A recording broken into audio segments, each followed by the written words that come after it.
Дополнителни 2 денари поддршка ќе добијат лозарите за предадено грозје во регистрирани капацитети. Ова е договорот од средбата на владата со лозарите и представници на винарските визби. Покрај ова се оведува и нова мерка за зелена нафта, која ќе изнесува 4300 денари за хектар. На историски највисоките договорени откупни цени од 13 и 15 денари се додават плюс 2 денари за секој килограм откупено грозје, како што ќе биде дефинирано во самата програма, со што откупната цената на грозјето ќе достигне за прв пат Смедеревката 15 денари, за прв пат Вранецот 17 денари.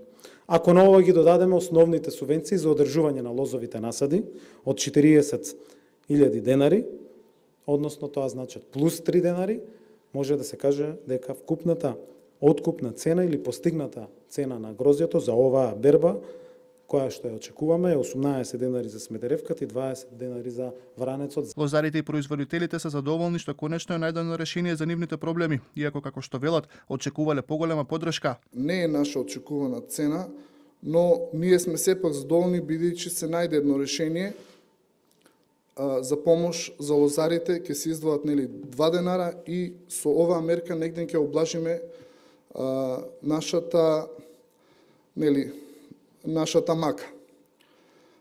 Со 15 денари за Смедеревка и 17 денари за Вранец, мислам дека ќе облажиме нашето производство што го производиме за грозје.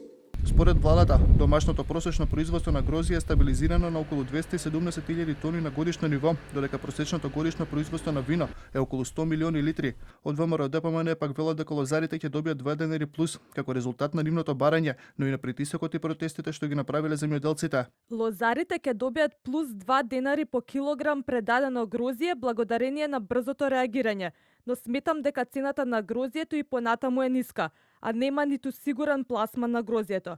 Воедно, ова не е победа на Ковачевски и Николовски, субвенциите од 2 денари за килограм грозје ги воведе владата на ВМРО ДПМН и тие на тој начин станаа пракса.